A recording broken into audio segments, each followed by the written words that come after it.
ওকে, so আমরা start করি বিসমিল্লাহ। হ্যাঁ, তো প্রথমে আমাদের টপিকটি হচ্ছে, আজকে টপিক যেটা সেটা হচ্ছে বাফার পিএইচ।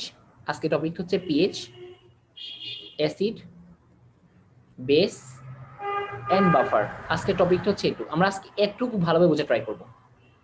এর থেকে বেশি বোঝার আজকে কোনো প্রয়োজন নাই। আপনার কাজ হচ্ছে আজকে পিএইচটাকে বোঝা, অ্যাসিড কিভাবে আসতেছে, বেস কিভাবে আসতেছে, বাফার কিভাবে আসতেছে, বাফার কি কাজ করে, কিভাবে কাজ মেকানিজমগুলো কি, সেগুলো আজ বোঝা। আমাদের আজকে টার্গেট হচ্ছে এতটুকু, জাস্ট অল্প ছোট একটা ক্লাস। তো খেয়াল করে দেখেন আমরা পিএইচ কাকে বলে। দেখেন পিএইচ ওয়ার্ডটার ফুল মিনিং হচ্ছে পটেনশিয়াল অফ হাইড্রোজেন। হ্যাঁ, এটা হচ্ছে একটা স্কেল। এই স্কেলটার ব্যবহার করার উদ্দেশ্য হচ্ছে যে আমি যাতে করে একটা বড় জিনিসকে ছোট আকারে প্রকাশ করতে পারি। বিকজ আমরা যখন বডিতে হাইড্রোজেন আয়নের কনসেন্ট্রেশন নিয়ে কথা বলবো, এই কনসেন্ট্রেশনের মান খুবই ছোট। খুবই ছোট মানে খুবই ছোট। আমি যদি একটু চিন্তা করে দেখি যে নর্মাল অবস্থায় বডিতে আমার কি পরিমাণ হাইড্রোজেন আয়ন আছে বা তার কনসেন্ট্রেশন কতটুকু, ইউজুয়ালি বা স্বাভাবিকভাবে বডিতে হাইড্রোজেনের কনসেন্ট্রেশন কত, 40 × 10⁻⁹ equivalent per litre. This is the concentration of hydrogen usually. Change হতে পারে, but it is the average মান। ওকে, তাহলে এত ছোট একটা জিনিসকে আমি যদি ব্যবহার করতে চাই বা এটাকে নিয়ে আমি যদি কথা বলতে চাই, তাহলে আমাদের কিছু প্রবলেম রিয়ালাইজ করবে। এই প্রবলেমগুলো থেকে সার্ভাইভ করার জন্য বা এই প্রবলেমগুলো থেকে আমরা বাঁচার জন্য যে কাজটা করতে পারি সেটা হচ্ছে এটাকে আমরা একটা লগারিদমিক স্কেলে নিয়ে আসতে পারি। বিকজ আমরা জানি যে লগারিদমিক স্কেলের মূল ফিলিংটা হচ্ছে 10 ভিত্তিক লগ অথবা ই ভিত্তিক লগ। তো আমরা 10 ভিত্তিক লগ নিয়ে কাজ করব এবং আমরা জানি 10 ভিত্তিক লগ কাজ করলে এটা কি করে, 10 গুণ জিনিসকে 1 গুণে নিয়ে আসে। মানে একটা 10 সংখ্যার ডিজিটকে 1 ডিজিটে কনভার্ট করে। ওকে, তাহলে যেহেতু একটা বড় জিনিসকে আমরা ছোট জিনিসে কনভার্ট করতে পারতেছি এবং ছোট জিনিস নিয়ে কথাবার্তা বলা আমাদের জন্য সহজ, এই জন্য আমরা কি করতেছি, আমরা সরাসরি হাইড্রোজেনের কনসেন্ট্রেশন এত বড় একটা মানে না রেখে তাকে একটা ছোট মানে কনভার্ট করতেছি। ওকে, এবং এই কনভার্সন করার জন্য আমরা যে স্কেলটা ইউজ করতেছি এটা একটা ঋণাত্মক স্কেল। হ্যাঁ, এবং এই স্কেলটার নাম দিয়েছি আমরা pH scale. Okay, so pH, it is full meaning is potential of hydrogen, হাইড্রোজেনের ক্ষমতা। ওকে, এবং এই পিএইচটা আমরা কেন ইউজ করি, কেন আমরা ইউজ করতেছি, কি দরকার আমার হাইড্রোজেনের কনসেন্ট্রেশন, কোন প্রয়োজনে আমরা হাইড্রোজেনের কনসেন্ট্রেশন ইউজ করব। ফার্স্ট কথা হচ্ছে এটা যে আমার হাইড্রোজেনের কনসেন্ট্রেশন কি দরকার। দেখেন পিএইচটা আমি ইউজুয়ালি ইউজ করি ফিজিওলজিক্যালি। পিএইচ কি করে, কোয়ান্টিফাই করে okay balance of the acid and bases in the body. তার অর্থ হচ্ছে আপনার বডিতে অ্যাসিড এবং বেজের যে ব্যালেন্সটা আছে এই ব্যালেন্সটাকে সে কোয়ান্টিফিকেশন করতে পারে, সংখ্যা আকারে প্রকাশ করতে পারে। ওকে, এই জন্য আমরা পিএইচ ইউজ করি। এবং আমি জানি যে পিএইচ এর লগারিদমিক যে স্কেলটা সেটাকে আমরা প্রকাশ করি কি দ্বারা, যে pH equal to minus log 10 ভিত্তিক লগ এটা। Okay, concentration of hydrogen, this is the pH scale. তাহলে আমরা যদি এখানে হাইড্রোজেনের কনসেন্ট্রেশনটা বসাই এবং বসানোর পরে যদি ক্যালকুলেশন করি, তখন শেষ পর্যন্ত আমাদের মানটা কত আসবে, আমাদের মানটা আসবে 7.4, অ্যারাউন্ড 7.4। ওকে, এখন তাহলে এখানে মানটা কিসে বসাইছি, আমরা হাইড্রোজেনের কনসেন্ট্রেশনের মানটা বসিয়েছি। তো আমরা যখন ব্লাডের মধ্যে হাইড্রোজেনের কনসেন্ট্রেশন পরিমাপ করি তখন আমরা এই মানটা পাই। এই জন্যই আমি কি করেছি, স্কেলের মধ্যে এই কনসেন্ট্রেশনের মানটা বসিয়েছি এবং বসার পরে আমি পিএইচ এর একটা মান পেয়েছি যেটা হচ্ছে 7.4, যেটা আমাকে একটা অ্যাপ্রক্সিমেট ভ্যালু দিচ্ছে যে আপনার ব্লাডের হাইড্রোজেনের কনসেন্ট্রেশন কেমন। তো সেখান থেকে আমরা বুঝতে পারতেছি ব্লাডের হাইড্রোজেনের কনসেন্ট্রেশন হচ্ছে around 7.4, but it is the exact মান। বাট আমরা কোনো কিছু এক্স্যাক্টলি আলোচনা করতে পারি না, এই জন্য আমরা রেঞ্জ আকারে প্রকাশ করি এবং রেঞ্জটা ইউজুয়ালি হচ্ছে 7.35 থেকে 7.45। দেয়ার আর different range in different book. There are some books say to 7.2 to 7.4, some book says 7.33 to 7.42. So there are some value, but আমরা আজকের জন্য বা আমাদের পুরো লেকচারের জন্য আমরা যে মানটাকে ধরে নিব সেটা হচ্ছে 7.35 to 7.45. This is the average range of the blood pH. তার অর্থ আপনার ব্লাডে কি পরিমাণ হাইড্রোজেনের কনসেন্ট্রেশন থাকে সেটাকে যদি আমি লগারিদমিক স্কেলে প্রকাশ করি সেক্ষেত্রে আমার মানটা আসবে কত, 7.35 to 7.45। ওকে, এখন বিষয় হচ্ছে যে এই জিনিসটা কি গুরুত্ব বহন করে, এই জিনিসটা এখানেই গুরুত্ব বহন করে, সেটা হচ্ছে এনজাইমিক ফাংশন। বিকজ আমরা জানি যে আমাদের সেলে প্রচুর পরিমাণ এনজাইম থাকে এবং আমাদের প্রত্যেকটা মেটাবলিক ফাংশন, প্রত্যেকটা ফাংশনাল ইউনিটে এনজাইম গুরুত্বপূর্ণ ভূমিকা পালন করে। অর্থাৎ এনজাইম কি করে? এনজাইম বিভিন্ন বিক্রিয়াগুলোকে করতে সাহায্য করে, কোনো কোনো ক্ষেত্রে বিক্রিয়াগুলোকে দ্রুত করে, কোনো কোনো ক্ষেত্রে স্লো করে। মেন কথা হচ্ছে একটা বিক্রিয়াকে সে কন্ট্রোল করে। তাহলে আমার একটা বিক্রিয়া মূলত নির্ভরশীল কার উপরে? এনজাইমের উপরে। ওকে, তাহলে এনজাইম যদি প্রপারলি কাজ করতে পারে সেক্ষেত্রে কি হবে? সেক্ষেত্রে আমার সেলটা প্রপারলি ফাংশন করতে পারবে। এখন কোশ্চেন হচ্ছে তাহলে এই ক্ষেত্রে আমার পিএইচ এর কি গুরুত্ব বা হাইড্রোজেনের কনসেন্ট্রেশনের কি গুরুত্ব? সেটা হচ্ছে যে একটা এনজাইম প্রপারলি কাজ করতে পারবে কিনা সেটা নির্ভর করে ব্লাডের হাইড্রোজেনের কনসেন্ট্রেশনের উপরে। তার অর্থ হচ্ছে যে হাইড্রোজেন এনজাইমিক ফাংশনকে অল্টার করতে পারে। তাহলে এনজাইমের পরিমাণ যদি বেড়ে যায়, সরি হাইড্রোজেনের পরিমাণ যদি বেড়ে যায় অথবা কমে যায়, তাহলে এনজাইমের ফাংশন কি হবে? চেঞ্জ হবে, এনজাইমের ফাংশন অল্টার হয়ে যাবে। আর যখনই এনজাইমের ফাংশনগুলো অল্টার হয়ে যাবে তখন এনজাইম প্রপারলি কাজ করতে পারবে না, সেক্ষেত্রে আমার সেলটাও প্রপারলি ফাংশন করতে পারবে না এবং আমাদের বডির ফিজিওলজিক্যাল যে হিমোস্টেসিস মেকানিজম আছে সেটা অল্টার হবে, সেটা চেঞ্জ হবে, সেটা আমার ডিসরাপ্টেড হবে। এই জন্য আমার বডিতে একটা স্পেসিফিক পিএইচ থাকা দরকার, একটা স্পেসিফিক হাইড্রোজেনের কনসেন্ট্রেশন থাকা দরকার। তো বিজ্ঞানীরা দেখেছেন যে ব্লাডের পিএইচ যদি 7.35 থেকে 7.45 এর মধ্যে থাকে তাহলে একটা এনজাইম সবচেয়ে পারফেক্টলি কাজ করে। এই জন্য বিজ্ঞানীরা বলে দিচ্ছেন যে ঠিক আছে, যেহেতু আমার 7.35 টু 7.45 এর মধ্যে আমার সেলুলার এনজাইমগুলা বেস্ট ফাংশন শো করে, এই ক্ষেত্রে আমরা ধরে নিচ্ছি তাহলে এটাই হচ্ছে আমাদের জন্য physiological pH of the blood. এখান থেকেই আমাদের পিএইচ এর গুরুত্বটা বোঝা যায়। এখন আসেন যে এই পিএইচ এর গুরুত্ব যদি আমি বুঝে ফেলে থেকেই যে হ্যাঁ 7.35 থেকে 7.45 হচ্ছে নর্মাল ভ্যালু, তাহলে এখান থেকে কমলে বা বাড়লে কি সমস্যা হবে এটা একটু বোঝা ট্রাই করি। খেয়াল করে দেখেন, আমি আগেই বলেছি ইট ইজ আ নেগেটিভ লগ, অর্থাৎ পিএইচ এবং লগারিদমিক স্কেলটা কিভাবে প্রপোর্শনাল? Negatively proportional. আমি যদি এখানে মানে সমান চিহ্ন উঠে দিতে চাই তাহলে একটা কি আসবে? মাঝখানে একটা মাইনাস চিহ্ন চলে আসতেছে। আমি যদি এটাকে মানে সমান্তরাল প্রকাশ করতে চাই, ওকে, এখন একটু বোঝা ট্রাই করি। পিএইচ এবং এই জিনিসটা হচ্ছে নেগেটিভলি চার্জ, তার অর্থ হচ্ছে একটা আরেকটার ইনভার্সলি প্রপোর্শনাল। তাহলে হাইড্রোজেনের মান বা হাইড্রোজেনের কনসেন্ট্রেশন যদি বেড়ে যায় তাহলে স্বাভাবিকভাবে এই অপোজিট ওয়ার্ড মানে ইনভার্স ওয়ার্ডটা চলে আসে কমে যাওয়া, তার তো পিএইচ এর মান কমে যাবে। তাহলে ব্লাডের মধ্যে হাইড্রোজেনের কনসেন্ট্রেশন যদি বেড়ে যায় তাহলে পিএইচ এর মান অটোমেটিক্যালি কমে যাবে। এবং মনে রাখতে হবে হাইড্রোজেনের মান 10 গুণ বাড়লে পিএইচ এর মান 1 গুণ কমবে। This is the main relation.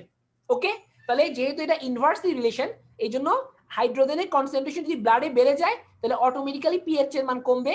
হাইড্রোজেনের মান যদি ব্লাডের মধ্যে কমে যায় তাহলে অটোমেটিক্যালি পিএইচ এর মান বাড়বে, because they are inversely related, there are minus sign between them. Okay, so আমরা বুঝে ফেলেছি যে হ্যাঁ পিএইচ এর সঙ্গে H+ এর কি রিলেশন আছে। ওকে, সো নাও আমরা একটু চিন্তা করি, যদি কোনো কারণে 7.35 থেকে ব্লাডের পিএইচ কমে যায় অথবা 7.45 থেকে ব্লাডের পিএইচ বেড়ে যায় তাহলে কি প্রবলেম? সেক্ষেত্রে কি হবে? এক্ষেত্রে আমরা সরাসরি বুঝতে পারতেছি যেটা হবে সেটা হচ্ছে এনজাইমগুলো প্রপারলি ফাংশন করতে পারবে না, আপনার বডির ফিজিওলজিক্যাল হেমোস্টেসিস প্রসেসটা অল্টার হয়ে যাবে, ডিসরাপ্টেড হয়ে যাবে। এখন আসেন যে 7.35 থেকে যদি কমে যায় তাহলে কি বলবো, আর 7.45 থেকে বেড়ে গেলে কি তাহলে কি বলবো? এই বেড়ে যাওয়া এবং কমে যাওয়াকে তখন বিজ্ঞানীরা বলা হয় বলতেছে যে মিয়া বলবো। হোয়াট ইজ মিয়া? মিয়া ওয়ার্ডটা হচ্ছে অর্থ হচ্ছে ইন দ্য ব্লাড। মিয়া কথার অর্থ হচ্ছে ইন দ্য ব্লাড। সো আমরা দুইটা ওয়ার্ড উচ্চারণ করবি, একটা হচ্ছে অ্যাসিডেমিয়া আর একটা হচ্ছে অ্যালকালেমিয়া। এখন তাহলে অর্থ কি? যদি কোনো কারণে ব্লাডের পিএইচ এর মান লেস দেন 7.35 হয় সেটা ইন্ডিকেট করে যে ব্লাডটা অ্যাসিডিক হচ্ছে, ব্লাডটা টুয়ার্ডস দ্য অ্যাসিডিক পোরশন। ওকে, এবং ব্লাডের পিএইচ এর মান যদি মোর দেন 7.45 হয়ে যায় তাহলে এটা ইন্ডিকেট করবে যে ব্লাডের পিএইচ যেহেতু বাড়তেছে তার অর্থ ব্লাড এখন মোর অ্যালকালাইন হচ্ছে। ক্লিয়ার? সো 7.35 থেকে কমলে it is acidic condition and 7.45 থেকে বাড়লে it is a basic condition. Okay, so এটাকে ল্যাবরেটরিতে পরীক্ষা করার জন্য আমরা কিছু স্ট্রিপ ইউজ করি। এই স্ট্রিপগুলোকে আমরা বলি পিএইচ ইন্ডিকেটর স্ট্রিপ। এই স্ট্রিপগুলোতে যখন আমি কোন একটা সলিউশনের মধ্যে স্ট্রিপটাকে ডুবাবো তখন স্ট্রিপের কালার চেঞ্জ হয় এবং এই কালারের পরিবর্তন দেখে আমরা বুঝতে পারি যে আমি যে সলিউশনটার মধ্যে এই স্ট্রিপটাকে ড্রিপ করছি সেই সলিউশনটা কি অ্যাসিডিক সলিউশন নাকি বেসিক সলিউশন। তাহলে কিভাবে বুঝবো, কি কালার দেখে বুঝবো? যদি আমার স্ট্রিপের কালার রেডের দিকে চলে যায় তাহলে এটা ইন্ডিকেট করবে it is the acidic solution. আর যদি আমার পিএইচ এর কালার বা স্ট্রিপের কালার ব্লু এর দিকে চলে যায় তাহলে সেটা ইন্ডিকেট করবে বেসিক সলিউশন। তাহলে আমরা এই পিএইচ এর স্ট্রিপের কালার দেখেও বুঝতে পারি যে আমার সলিউশনটা কি অ্যাসিডিক সলিউশন নাকি আমার সলিউশনটা বেসিক সলিউশন। ওকে, এটা হচ্ছে আমার প্রথম কথা।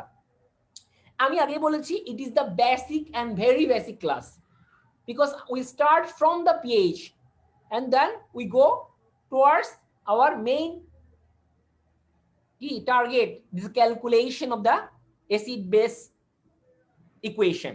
So এবং তাহলে আমাদের কিন্তু এগুলা আমাকে আস্তে আস্তে করে বুঝতে হবে এবং প্রত্যেকটা জিনিস খুব ভালোভাবে বুঝতে হবে। ওকে, না বোঝা ছাড়া কিন্তু আমরা আলটিমেটলি আমাদের মেইন থিংকে যেতে পারবো না, মাঝখান থেকে খাপলে আমরা পড়তে পারবো না। ঠিক আছে, সো আমরা এই জন্য একদম পিএইচ বেসিক থেকে শুরু করেছি। এখন আসেন, সো আমরা এই পিএইচ এর ইন্ডিকেটর স্টেপটা মনে রাখেন। আমি একটা এখন থেকে যে জায়গায় রেড কালার শো করব আপনি বুঝে নেবেন আমি বুঝাচ্ছি অ্যাসিডোসিস, আর যে সকল জায়গায় আমি ব্লু কালার শো করব আপনি বুঝে নেবেন আমি বুঝাচ্ছি বেসিক। সো আমি এখান থেকে বেসিক আর অ্যাসিডিক কোয়াকটা না লিখে আমি কালার কোড দিয়ে প্রকাশ করব, এই জন্যই আমি আপনাকে এই স্ট্রিপটা দেখাইলাম। ঠিক আছে, আর কিছু না। Okay, so now this is the graph. যখনই আমরা পিএইচ এবং acid base disorder and the acid base equation নিয়ে কথা বলবো তখনই দেয়ার আর মাল্টিপল গ্রাফস, এবং গ্রাফসগুলো আমাদের জন্য খুব ইম্পর্টেন্ট বিকজ এই গ্রাফগুলো দিয়ে আমরা প্রকাশ করি যে আমার যে কন্ডিশনটা পেশেন্ট প্রকাশ করতেছে সেটা কি আসলে কম্পেনসেটেড, সেটা কি আমার আনকম্পেনসেটেড, সেটা কি পার্শিয়ালি কম্পেনসেটেড, সেটা কি পার্মানেন্টলি ফুল কম্পেনসেশন, নাকি সেটা আনকম্পেনসেশন, নাকি দেয়ার আর মিক্সড কন্ডিশন। এটা বোঝার জন্য আমাকে মাল্টিপল গ্রাফ বুঝতে হয়। তো আমরা প্রত্যেকটা গ্রাফই বুঝবো ইনশাল্লাহ, যতগুলা গ্রাফ আমাদের আছে। হ্যাঁ, অনেকগুলা গ্রাফ। আমরা এখন প্রথম যে গ্রাফটা সেটা শুরু করি। This is the very first graph. এর থেকে এই প্রথম আর কোন গ্রাফ নেই। দেখেন এই গ্রাফটা কাকে নিচে প্রকাশ করতেছি, there are X axis and there are Y axis. আমরা জানি টু অ্যাক্সিস থাকে। এই এক্স অ্যাক্সিস এবং ওয়াই অ্যাক্সিসের মধ্যে আমি এক্স অ্যাক্সিস বসাইলাম ব্লাডের পিএইচ এবং ওয়াই অ্যাক্সিস বসাইলাম আমরা হাইড্রোজেন আয়নের কনসেন্ট্রেশন। এবং আমরা খেয়াল করে দেখি এই গ্রাফটা যখন ফর্মেশন হয় এটা কোনো লাইনিয়ার গ্রাফ না, it is the curvilinear graph. It is a curvilinear graph. Okay, so this is the curvilinear graph. তাহলে খেয়াল করে দেখেন আমরা এই জায়গাটা যদি আমি বসাই এখানে এবং এখানে যদি বসাই তাহলে আমরা এই যে আমাদের মানটা আসছে দেখছেন, আমাদের মানটা হচ্ছে এই যে 40 ইন্টু 10 টু দি পাওয়ার -9। আমি যেহেতু এটা এই যে ন্যানো লিখছি, দেখেন 10 টু দি পাওয়ার -9 যে কথা, ন্যানো সে কথা। ঠিক আছে, এই জন্য আমি ন্যানো লিখছি, এই জন্য এখানে 10 টু দি পাওয়ার -9 উচ্চারণ করি নাই। সো এখানে হচ্ছে 40 ন্যানো ইকুইভ্যালেন্ট পার লিটার, আর সেই বরাবর আসছে কি তাহলে আমাদের 7.4। So this is the pH graph. তাহলে দেখেন আমাদের যদি 7.6 হইতো তাহলে গ্রাফটা নিচের দিকে চলে আসতো এবং আমাদের কনসেন্ট্রেশন কমে যেত। আর আমি যদি উপরের দিকে আসি তাহলে কি আসছে দেখেন, এখানে আসেন, দেখছেন যখন আমাদের পিএইচ এর মান 7 তখন আমাদের কিন্তু হাইড্রোজেনের কনসেন্ট্রেশন বেশি 100। তাহলে আমাদের হাইড্রোজেন কনসেন্ট্রেশন বাড়লে পিএইচ এর মান কমতেছে এবং হাইড্রোজেনের কনসেন্ট্রেশন কমলে পিএইচ এর মান বাড়তেছে। সো এটাই হচ্ছে গ্রাফটার মূল উদ্দেশ্য, যে আপনাকে বোঝাচ্ছে যে এই গ্রাফটা একটা curvilinear graph, it is not a linear graph. Okay, এবং খেয়াল করে দেখেন এই যে পয়েন্টটা আছে এই পয়েন্ট থেকে যদি আমি উপরের দিকে যাই তাহলে এটা ইন্ডিকেট করবে অ্যাসিডেমিয়া, আর যদি এই পয়েন্ট থেকে নিচের দিকে যাই তাহলে সে ইন্ডিকেট করবে অ্যালকালেমিয়া। আমি আগেই বলেছি মিয়া ওয়ার্ডটা অর্থ হচ্ছে ইন দ্য ব্লাড।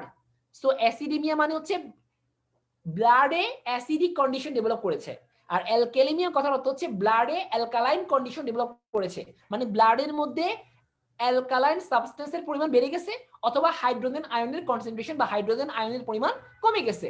আর অ্যাসিডেমিয়া মানে কি, যে ব্লাডের মধ্যে কোনোভাবে হাইড্রোজেন আয়নের পরিমাণ বেড়ে গেছে অথবা কোনো অ্যালকালাইন সাবস্টেন্সের পরিমাণ কমে গেছে, because there are always equilibrium.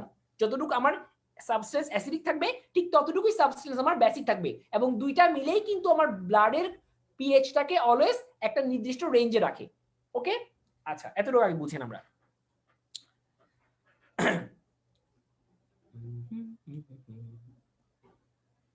ওকে, এখন আমরা সিস্টেমিক ওয়েতে যাব।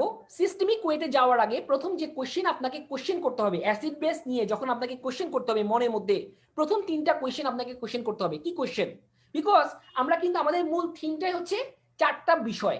একটা হচ্ছে metabolic acidosis alkalosis, and the respiratory acidosis and alkalosis. তাহলে আমাদের মূল উদ্দেশ্য হচ্ছে আমরা শেষ পর্যন্ত এখানে যাব, গিয়ে ওখান থেকে আমরা ক্যালকুলেশন করব যে কোন কন্ডিশনটা আমার অ্যাসিডোসিস, কোন কন্ডিশনটা আমার অ্যালকালোসিস, কোনটা আমার রেসপিরেটরি অরিজিন, কোনটা আমার অ্যালকালাইন অরিজিন, কোনটা আমার কম্পেনসেটেড, কোনটা আমার ডিকম্পেনসেটেড, কোনটা আমার মিক্সড কন্ডিশন। হ্যাঁ, তাহলে এগুলো আমি বোঝার ট্রাই করব। সো সেক্ষেত্রে আমাকে তিনটা কোয়েশ্চেন অ্যারাইজ করতে হবে মনে। প্রথম যে কোয়েশ্চেনটা, যে এই যে আমার কন্ডিশনটা ডেভেলপ করেছে, এখানে অ্যাসিড কোত্থেকে আসলো? প্রথম কোয়েশ্চেন আপনাকে জানতে হবে, where does the acid come from? কোথেকে আমার অ্যাসিড আসছে? কারণ আপনার ব্লাডে তো অ্যাসিড বাড়ার কথা না, কমারও কথা না। আপনার ব্লাডে বেসিক সাবস্টেন্স বাড়ার কথা না, কমার কথা না, because they are equilibrium, always equilibrium. আপনার বডিতে যে অ্যাসিডগুলো ফর্মেশন হয় সেগুলো অটোমেটিক্যালি নিচে থেকে চলে যায়, অথবা আপনার বডিতে যেগুলো বেসিক সাবস্টেন্স ফর্মেশন হয় সেগুলো অটোমেটিক্যালি বডি থেকে বের হয়ে যায়। এটা বডির স্বাভাবিক মেকানিজম, আমরা পড়বো ইনশাল্লাহ, ফিজিওলজিক্যাল প্রসেস সব পড়বো। তাহলে আপনাকে যদি একটা পেশেন্টের অ্যাসিডোসিস ডেভেলপ করে, একটা পেশেন্ট আপনার কাছে এসেছে, তার পিএইচ এর মান হচ্ছে 7.2, তাহলে সিম্পল এটা বোঝা যাচ্ছে ইট ইজ অ্যাসিডোসিস কন্ডিশন, কারণ তার পিএইচ এর মান লেস দ্যান 7.35। সো যেহেতু তার পিএইচ এর মান less than 7.35, so it indicates there is the acidic condition, acidosis develop করেছে অথবা ব্লাডে অ্যাসিডেমিয়া ডেভেলপ করেছে। তাহলে আপনার প্রথম কোশ্চেনটাই আসবে যে তাহলে এই পেশেন্টের যদি অ্যাসিডোসিস ডেভেলপ করে, তাহলে এই যে অ্যাসিড গুলা আছে সেটা কোত্থেকে আসছে? আপনার প্রথম কোশ্চেনটা হবে এটা, যে where does the acid come from. যদি পেশেন্টটা আপনার কাছে 7.2 পিএইচ না নিয়ে 7.6 পিএইচ নিয়ে আসে, তাহলে অবশ্যই আপনি বুঝবেন যে পেশেন্টের অ্যালকালোসিস ডেভেলপ করেছে, because there are the range 7.45 and this is the more than 7.45, 7.6, it clearly indicates there the alkalosis, it indicates alkalemia। তখন আপনি বুঝতে পারবেন ঠিক আছে, তাহলে এই পেশেন্টের যেহেতু আমার অ্যালকালেমিয়া ডেভেলপ করেছে, যেহেতু পেশেন্টের ব্লাডে আমার তুলনামূলক অ্যালকালাইন সাবস্টেন্সের পরিমাণ বেশি, তাহলে আমার কোশ্চেন হচ্ছে কোত্থেকে আমার এই বেসটা আসছে? Where does the base come from? আমার second question. Okay, and then now there are most important question, যে where do the buffer and the bicarbonate come from? এখন কোশ্চেন হবে what is the buffer. Okay, what is buffer এটা বলার আগে আমরা পরে আসতেছি। তাহলে আপনাকে 3 নম্বর কোশ্চেন করতে হবে যে কোত্থেকে বাফার আসছে বিফোর, বিকজ একটা জিনিস চিন্তা করে দেখেন, সব সময় সব পেশেন্ট কি আপনার কাছে অ্যাসিডোসিস নিয়ে আসবে? তারা তো কি, আমরা সবাই সুস্থ, আমাদের কখনোই কি 7.35 বা 7.4 থেকে বাড়ে না? অবশ্যই বাড়ে। আমাদের লাইফে আমরা অনেক সময় অনেক কিছু খাই, অনেক সময় অনেক কিছু ইনজেকশন করি, অনেক কন্ডিশন আমাদের ফিজিওলজিক্যাল হইতে পারে, যেটা অটোমেটিক্যালি বডি নিজেই কভার করে ফেলে, নিজেই কম্পেনসেশন করে ফেলে। তাহলে বডি যে কম্পেনসেশন করে সেটা কিভাবে করে? নিশ্চয়ই বডির সেই ক্যাপাবিলিটি আছে এটাকে ঠিক করার। একটা পেশেন্টের পিএইচ ছিল 7.35, যেটা নরমাল, সে কোনোভাবে তার পিএইচ এর মান কমে 7.32 হয়েছে, তাহলে কোশ্চেন হচ্ছে কি, তার কি তাহলে অ্যাসিডোসিস হয়ে গেছে? সে কি আপনার কাছে লাফালাফি চলে আসবে? আনসার না। সে আপনার কাছে আসবে কি আসবে না সেটা নির্ভর করবে তার বডির উপরে। তার বডি যদি এনাফ ক্লেভার হয় যে সে নিজেই এই প্রবলেমটাকে সর্ট আউট করে ফেলতে পারতেছে, তাহলে সেক্ষেত্রে পেশেন্টের কন্ডিশনটা নিজে নিজেই ওভারকাম হয়ে যাবে, সে আপনার কাছে কখনোই আসবে না এবং সে জানবেও না যে তার কখনো অ্যাসিডোসিস হয়েছিল। তাহলে বডির এই ক্যাপাবিলিটি আছে যে কন্ডিশনটাকে 7.32 থেকে আবার পুনরায় 7.35 এ কনভার্ট করা। এই পাওয়ার, এই ক্যাপাবিলিটিটাকেই বলে buffer capability. This is the capability of the body where the body use this buffer system. Okay, so buffer জিনিসটা কি? বাফার মানে যেটা কোনো কিছুকে ইকুইলিব্রিয়াম করে, যেটা কোনো কিছুকে কি করে, বাড়তে বা কমা থেকে বিরত রাখে। বাফার মানে বাউন্ড করা, বেঁধে ফেলা, আটকাই ফেলা। ওকে, তাহলে আমাকে থার্ড কোশ্চেনটা করতে হবে যে আমার বডি যদি এটাকে নিজে নিজেই কম্পেনসেশন করে ফেলে, তাহলে কোত্থেকে আমার বাফারটা আসছে? এই কে বাফার? কোন বাফার? এই বাফার কি আমার সিস্টেমে ছিল নাকি বডি অরিজিন করেছে? থার্ড কোশ্চেনটা হচ্ছে where does the buffer come from. Okay, so there are 3 question. যদি পেশেন্ট আপনার কাছে অ্যাসিডোসিস নিয়ে আসে, আপনার কোশ্চেন অ্যারাইজ করবে এই অ্যাসিডোসিস, এই অ্যাসিড, এক্সট্রা অ্যাসিড তার কোত্থেকে আসছে। যদি পেশেন্ট আপনার কাছে অ্যালকালোসিস নিয়ে আসে, তাহলে আপনার মনের মধ্যে কোশ্চেন জাগবে এই যে পেশেন্টটা অ্যালকালোসিস নিয়ে আসছে, এক্সট্রা বেস সাবস্টেন্সগুলো তার কোত্থেকে আসছে। এবং পেশেন্টের যখন আপনি তার এভিজি অ্যানালাইসিস করবেন, আর্টেরিয়াল ব্লাড গ্যাস অ্যানালাইসিস, তখন আপনি তার কি দেখবেন? তার অনেক কিছু দেখবেন। তার মধ্যে আপনি দেখবেন যে পেশেন্টের একটা কম্পেনসেশন মেকানিজম আছে। তাহলে আপনার তখন কোশ্চেন আসবে এই যে পেশেন্টের কম্পেনসেশন হয়েছে সেটা কে করছে, এবং এই কম্পেনসেশনটা করে একটা বাফার সিস্টেম। সো থার্ড কোশ্চেনটা হচ্ছে where do the buffer come from. Okay, so there are 3 questions you should arise okay okay now আমাদের তাহলে আমাদের এটা কোশ্চেন বুঝে গেছি। তাহলে আমাদের প্রথম কোশ্চেনটা আনসার দিই আমরা, where does the acid come from, কোথেকে আমার অ্যাসিড আসছে, ঠিক না? আমার কোশ্চেন আসতে হবে আমাদের অ্যাসিডটা কোথেকে আসছে, দেখি আমরা কোথেকে আসে। আমি যখন অ্যাসিডের কথা বলবো হিউম্যান বডি, আমি কিন্তু অন্য মানে খনিজ লবণের কথা বলতেছি না বা খনিজের কথা বলতেছি না, আমি হিউম্যান বডির কথা বলতেছি। হ্যাঁ, বিকজ আমরা আমাদের হিউম্যান বডিকে নিয়েই টেনশন মানে দুশ্চিন্তাগ্রস্ত। তো এই যে অ্যাসিডগুলো আসছে হিউম্যান বডিতে, অ্যাসিডের অরিজিন দুইটা। কয়টা? দুইটা। One origin is called volatile acid and another is called non volatile acid. One is called volatile, volatile মানে যেটা বাষ্পীভূত হয়, আর নন ভোলাটাইল মানে যেটা হয় না। তা আমরা জানি যে আমাদের বডিতে বাষ্পীভূত অ্যাসিড শুধু একটাই আছে, সেটা হচ্ছে কার্বন ডাই অক্সাইড। ভাই কার্বন ডাই অক্সাইড কি acid? No, it is the oxide, but it is the acidic oxide, but we assume it is acid, we assume it is a acid. শেষ, আর কোনো কথা দরকার নেই। ভাইয়া কোশ্চেন করতে পারেন, ভাইয়া কার্বন ডাই অক্সাইড কিভাবে অ্যাসিড? আমি আগেই বলেছি we assume it is a acid. শেষ, আর কোনো কথা দরকার নেই। তাহলে আমরা কার্বন ডাই অক্সাইডকে অ্যাসিড হিসেবে থিঙ্ক করব। আপনি বলতে পারেন হ্যাঁ ভাইয়া হইতে পারে কার্বন ডাই অক্সাইড ফার্স্টে পানির সঙ্গে বিক্রিয়া করবে, তৈরি করবে কার্বনিক অ্যাসিড। হ্যাঁ ভাইয়া কিছু কার্বনিক অ্যাসিড পাইছি, ঠিক না? তাহলে অবশ্যই কার্বনিক অ্যাসিড এটা অ্যাসিড, বাট কার্বনিক অ্যাসিড যখন ভেঙে যাবে তখন সে ফর্মেশন করবে বাইকার্বনেট, বাইকার্ব এন্ড H+। তাহলে কি হচ্ছে জিনিসটা? H+ আর বাইকার্ব ফর্মেশন হচ্ছে। তাহলে যে পরিমাণ H+ ফর্মেশন হচ্ছে সেই পরিমাণ বাইকার্ব ফর্মেশন হচ্ছে। এই জন্য এত ঝামেলা না করে আমরা থিঙ্ক করব যে আপনার বডিতে কোনোভাবে কার্বন ডাই অক্সাইডের পরিমাণ যদি বেড়ে যায় সেটা আপনাকে ইন্ডিকেট করবে অ্যাসিডের পরিমাণ বেড়ে যাওয়া। সো প্রথম অ্যাসিডটার নাম হচ্ছে carbon die oxide, it is the volatile acid. Okay, we assume it is a directly acid. শেষ, কথা শেষ, ক্লিয়ার? এখন আসেন তাহলে আমরা কি করব, we assume it as a acid. দেখছেন আমি আগে লিখে দিছি। এবং এই যে কার্বন ডাই অক্সাইড আসে এটা কোথা থেকে আসে? আপনার বডি প্রতিদিন, আপনার বডি প্রতিদিন প্রত্যেকটা মুহূর্তে কার্বন ডাই অক্সাইড প্রোডাকশন করে। From where? From the metabolism. Because আমরা জানি আমাদের বডি কন্টিনিউয়াসলি কি করে, মেটাবলিজম করে। এবং আমরা জানি এটাও যে কন্টিনিউয়াস মেটাবলিজমে বডি থেকে প্রচুর পরিমাণ কার্বন ডাই অক্সাইড ফর্মেশন হয়, ঠিক না? তাহলে কার্বন ডাই অক্সাইড গুলো আমার বডি থেকেই ফর্মেশন হয়। তাহলে ভাইয়া কার্বন ডাই অক্সাইড যদি বডি থেকে ফর্মেশন হয় তাহলে তো আমাদের প্রত্যেকটা মানুষের বডিতে অ্যাসিডোসিস থাকার কথা, কিন্তু থাকে না কেন? Because body compensate it. কিভাবে করে? By the respiratory function. আমরা যে পরিমাণ কার্বন ডাই অক্সাইড প্রতিদিন তৈরি করি ঠিক সেই পরিমাণ কার্বন ডাই অক্সাইড আমার বডি থেকে অটোমেটিক্যালি বের হয়ে যায়, এবং এটা ইকুইলিব্রিয়াম করে। যদি আমার 1000 কার্বন ডাই অক্সাইড তৈরি হয় ঠিক 1000 কার্বন ডাই অক্সাইড বডি থেকে বের হয়ে যাবে বাই রেসপিরেশন।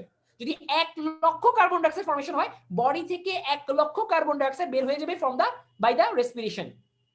তাহলে এই জিনিসটা হচ্ছে যতটুকু কার্বন ডাই অক্সাইড প্রোডাকশন হবে বডিতে ঠিক ততটুকু কার্বন ডাই অক্সাইড আমার বডি থেকে রেসপিরেশনের মাধ্যমে বের হয়ে যাবে।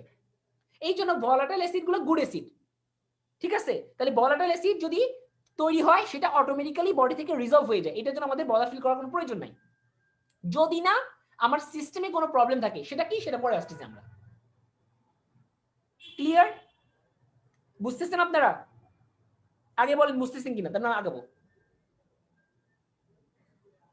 আগে বলেন বুঝতেছেন কিনা, আমরা আস্তে আস্তে যাই, তাড়াহুড়ো কিছু নেই আমাদের তাড়াহুড়ো কিছু নেই, আমাদের কাম করি কেন?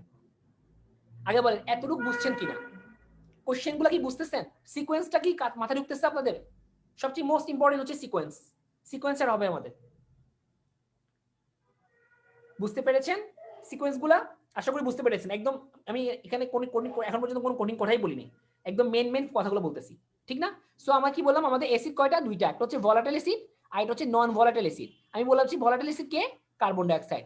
We assume it is acid. শেষ, এটা সরাসরি কি, এটা অ্যাসিড। হ্যাঁ, কিন্তু নরমালি কি হয়, নরমালি যে পরিমাণ কার্বন ডাই অক্সাইড প্রোডাকশন হয় ঠিক সেই পরিমাণ কার্বন ডাই অক্সাইড বডি থেকে অটোমেটিক্যালি বের হয়ে যায় কিসের মাধ্যমে? রেসপিরেশনের মাধ্যমে, আমাদের রেসপিরেটরি সিস্টেমের মাধ্যমে। সিম্পল বিষয়। ওকে, তাহলে আমার এটা নিয়ে বদার ফিল করা কিছু নাই। আচ্ছা, তাহলে বাকি রয়ে গেল কে? বাকি রয়ে গেল আমাদের second acid. What is the second acid? Non volatile acid. Non volatile acid এরা কারা? এরা অনেকজন হইতে পারে। আমরা কমন এক্সাম্পল দিই, sulphuric acid, phosphoric acid and the organic acid. Most important is the organic acid. ভাই সালফিউরিক অ্যাসিড, ফসফরিক অ্যাসিড এটা বডি থেকে কোথেকে আসছে? আমরা প্রথম কোশ্চেন করেছিলাম where does the acid come from, কোথেকে আমার অ্যাসিড আসছে?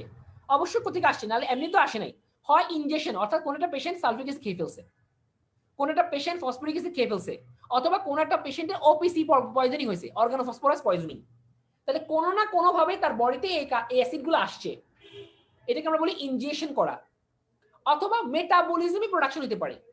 তো মেটাবলিজমে তো সালফিউরিক অ্যাসিড প্রোডাকশন হবে না, মেটাবলিজমে ফসফরিক অ্যাসিডের প্রোডাকশন হবে না, কি হবে? Organic acid, uric acid, lactic acid. আমরা সবাই জানি যে আমাদের বডিতে দুই ধরনের রেসপিরেশন মেকানিজম আছে, একটাকে আমরা বলি অ্যারোবিক রেসপিরেশন আর এটাকে বলি অ্যানারোবিক রেসপিরেশন।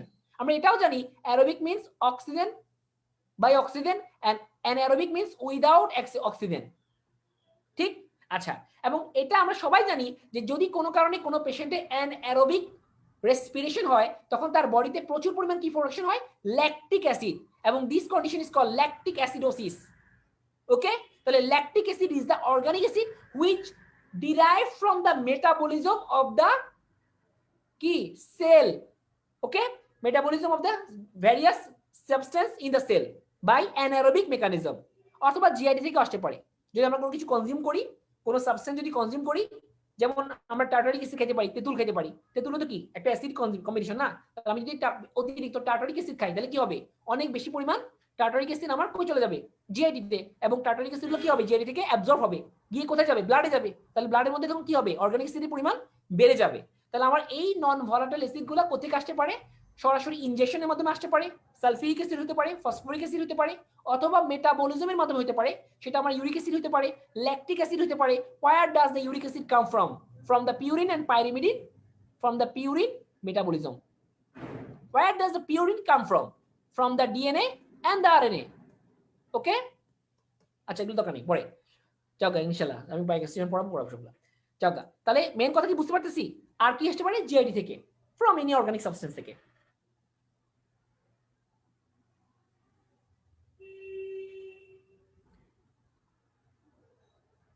আচ্ছা, সাইমা আপু কোশ্চেন করেছেন বাইকার্বনেট হয়ে গিয়ে কিছু কার্বন ডাইঅক্সাইড বডি থেকে যায় না? আচ্ছা, জিনিসটা হচ্ছে এমন, ওই যে মুরগি আগে না ডিম আগে, বিষয়টা হচ্ছে এমনটা, ঠিক আছে? আমরা ডেইলি প্রোডাকশনের কথা বলতেছি, আমরা রেসিডুয়াল প্রোডাকশনের কথা বলি না, যেটা আপনার বডিতে আগে থেকে আসছে সেটা নিয়ে কথা বলতেছি না। জিনিসটা হচ্ছে এমন, আমি একটা সিম্পল এক্সাম্পল দিই। জিনিসটা হচ্ছে এমন, ধরেন কথার কথা যে আমি প্রতি দিন 100 টাকা করে ইনকাম করি। একজন কোশ্চেন করেছে হাইড্রোক্লোরিক অ্যাসিডকে কি নন ভলাটাইল অ্যাসিড ধরা যাবে না? হ্যাঁ, অবশ্যই ধরা যাবে, আমি লিখিনি আর কি। ওকে, সমস্যা নেই। আচ্ছা, একজন কোশ্চেন করেছে ভাইয়া যে সব কার্বন ডাইঅক্সাইড যদি চলে যায় তাহলে আমার বায়োকার্বনেট কোথা থেকে প্রোডাকশন হয়? হ্যাঁ, কোশ্চেন, গুড কোশ্চেন। আচ্ছা, তাহলে হতে পারে। আচ্ছা, আমি একটা এক্সাম্পল দিই, এটা এক্সাম্পল দিলে আপনি বুঝে যাবেন যে কোশ্চেন করেছেন। যে একটা সিম্পল জিনিস চিন্তা করেন, ধরেন কথার কথা আমি একটা ধরেন কি বলে শ্রমিক, আমি একটা লেবার। সো আমি ধরেন প্রতিদিন 100 টাকা করে ইনকাম করি, 100 টাকা করে আমার প্রতিদিন ইনকাম। এখন জিনিসটা হচ্ছে এমন যে আমি চাই যে আমার ব্যাংকে অলওয়েজ 5,000 টাকা থাকবে, আমি চাই আমার ব্যাংকে 5,000 টাকা থাকবে।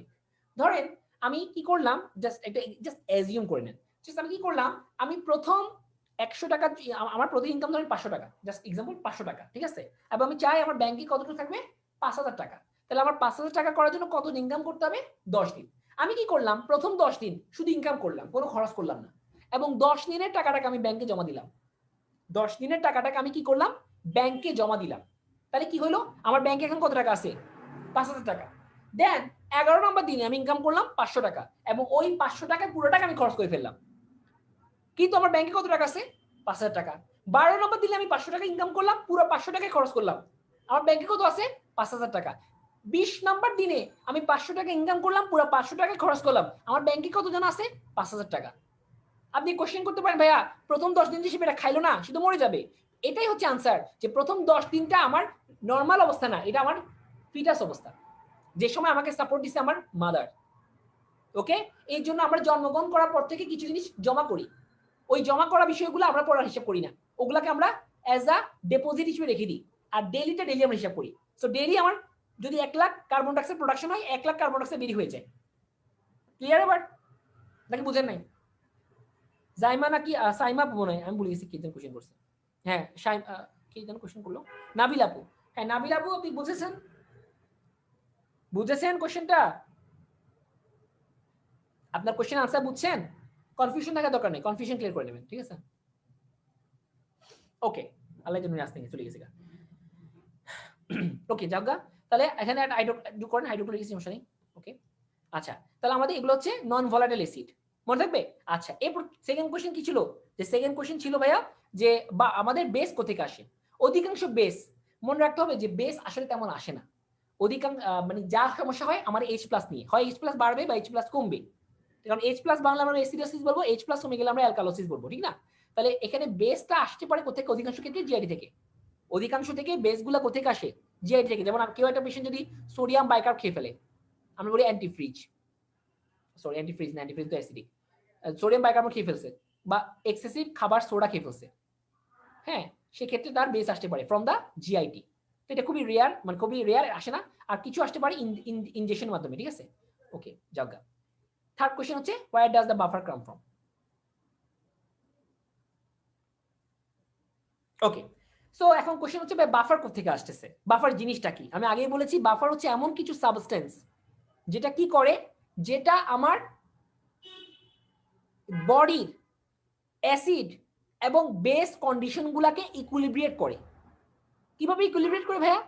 বাফার এমন কোন সাবস্টেন্স যারা প্রয়োজন অনুসারে H প্লাস আয়ন তৈরি করে অথবা প্রয়োজন অনুসারে H প্লাস আয়ন গ্রহণ করে।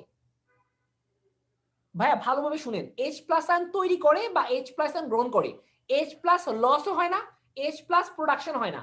বাফারগুলো আমার বডিরই অংশ, এগুলো আমার ব্লাডে থাকে এবং এদের মধ্যে দুই ধরনের ক্রাইটেরিয়া থাকে। They act as a weak acid and they act as a weak base. তার অর্থ হচ্ছে তারা প্রয়োজন অনুসারে কাজ করে। যদি তারা দেখে যে বডিতে এই মুহূর্তে H প্লাসের প্রয়োজন, তখন তারা তাদের থেকে H প্লাস আয়ন প্রদান করে। আবার তারা যদি দেখে যে বডিতে এই মুহূর্তে H প্লাস কমানোর প্রয়োজন, তখন তারা কি করে? ওই এক্সেসিভ H প্লাস গুলাকে গ্রহণ করে। তাহলে বাফার কি? এমন কোন সাবস্টেন্স যারা প্রয়োজন অনুযায়ী H প্লাস আয়ন গ্রহণ করবে, কনজিউম করবে অথবা H প্লাস আয়ন রিলিজ করবে, ছেড়ে দিবে। ওকে, এবং কেন এই কাজটা করবে? For the stabilisation of the pH, যাতে করে পিএইচ এর মান কমতেও না পারে, পিএইচ এর মান বাড়তেও না পারে, যাতে করে সেটা স্ট্যাটিক কন্ডিশনে রয়ে যায়। আপনি কোশ্চেন করতে পারেন যে ভাইয়া যে বাফারগুলা আমার কি বলে যে কিভাবে একটা জিনিস একই জিনিস হিসেবে কাজ করে, ঠিক না? একটু বোঝার ট্রাই করে। ধরেন আমি হচ্ছে একটা মধ্যম বয়সী মানুষ এবং আমার মধ্যে দুই ধরনের সত্তা আছে, এক গুন্ডা সত্তা, এক ভালো মানুষের সত্তা। একটু বোঝার ট্রাই করি, আসেন। ধরেন আমি একটা এলাকায় গেলাম, এলাকায় আমার সাথে একটা মানুষের পরিচয় হলো, যে মানুষটা হচ্ছে ওই এলাকার একটা দুর্ধর্ষ গুন্ডা। আচ্ছা, ওই গুন্ডার সামনে আমার বদমেজাজ কি খাটে? খাটে না। তাহলে ওই সময় আমি কিন্তু তার তুলনায় ভালো মানুষ। তাহলে খেয়াল করে দেখেন, ওই গুন্ডার সামনে গিয়ে আমি ভালো হয়ে গেছি। আমি আর ওই গুন্ডার পার্সোনালিটি যদি আমি জাজ করি, তাহলে এখন ওই গুন্ডার সাপেক্ষে আমি ভালো মহৎ মানুষ। ওকে, নাও আমি ওই এলাকা ত্যাগ করছি, আমি এমন একটা এলাকায় গেছি যে এলাকায় শুধু ভালো মানুষে ভরা। এক দরবেশের সঙ্গে দেখা হয়েছে। এখন দরবেশ তো খুবই ভালো মানুষ, তার মহৎ চরিত্র, কিন্তু আমার তত মহৎ চরিত্র না। তাহলে দরবেশের সাপেক্ষে এখন আমি কেমন? খারাপ। তাহলে আমি এমন একটা মানুষ যে খারাপ মানুষের সাপেক্ষে ভালো, বাট ভালো মানুষের সাপেক্ষে খারাপ। সো আমি মাঝামাঝি, আমি নয় খুব খারাপ, আমি নয় খুব ভালো। Okay, so this is the criteria of the buffer.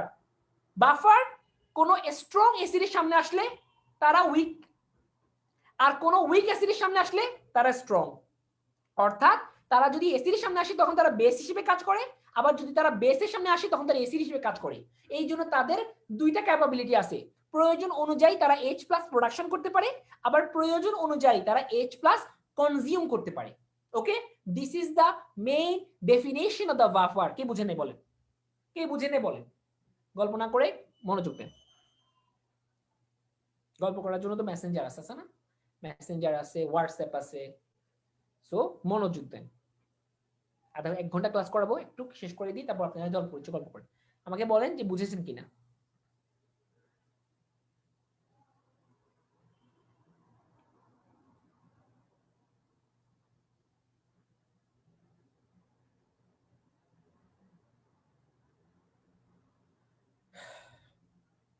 ওকে, আচ্ছা ঠিক আছে, বুঝলে ভালো, আলহামদুলিল্লাহ। সো এখন অনেকগুলো কথাবার্তা লিখেছি, আপনারা দেখতে পারেন, লেখাগুলো মনে রাখতে পারেন যে বাফারের একটা ভ্যালু আছে। বাফারের ভ্যালুটা কি? The quantity of the H plus that can be added or removed causing a change of 1 pH unit. Okay, আচ্ছা এটা হচ্ছে এটা বাফারের ক্ষমতা, হোয়াটএভার, দরকার নেই। আর এটা কথা লেখা আছে হোয়েন ব্লাড, যদি আমার ব্লাডের মধ্যে কোনো কার্বন ডাইঅক্সাইড না থাকে বা বাইকার্বনেট না থাকে, তবু ব্লাডে কিছু বাফার পাওয়ার আছে। তার অর্থ হচ্ছে আমার বডিতে মেইন বাফার কারা? আমরা সবাই জানি আমাদের বডিতে মেইন বাফার হচ্ছে বাইকার্বনেট বাফার। তাহলে মেইন বাফার ছাড়া আমাদের বডিতে আর অনেকগুলো বাফার আছে। তাহলে আমি যদি বাইকার্বনেটকে বাদ দিয়ে দিই তাহলে ওই বাফারগুলোর পাওয়ার কত 25 millimole per pH. This is the power of blood বা buffer power of blood without or absence of bicarbonate buffer. ঠিক আছে, এটা মনে রাখি, এমসিকিউ তো আসছিল, এটা লিখে দিয়েছি, না পড়লে সমস্যা নেই। এখন আসেন যেটা আমাকে খুব ভালোভাবে বুঝতে হবে, ওকে, যেটা আমাকে খুব ভালোভাবে বুঝতে হবে সেটা হচ্ছে যে আমাদের বাফার, আমি আগে বলেছি বাফার কারা, দেখেন আমি আগে বলেছি কি যে বাফার হচ্ছে উইক অ্যাসিড, হ্যাঁ, and with its conjugate base অথবা weak base or its conjugate acid. তাহলে তো বাফারে দুইটা পোর্শন থাকে, বাফারে দুইটা পোর্শন থাকে, ঠিক আছে। এখন দেখেন, খেয়াল করে দেখেন, আমাদের বডিতে সবচেয়ে, আমি বলেছি আমাদের বডিতে বাফারগুলোকে আমরা দুই ভাগে ভাগ করতে পারি।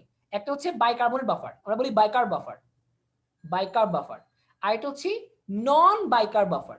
তাহলে আমরা বাফারকে ভাগই করি কার সাপেক্ষে, বাইকার্বনেটের সাপেক্ষে। তাহলে একটা হচ্ছে বাইকার্ব বাফার আর এটা হচ্ছে নন বাইকার্ব বাফার, ঠিক আছে, মনে রাখবে।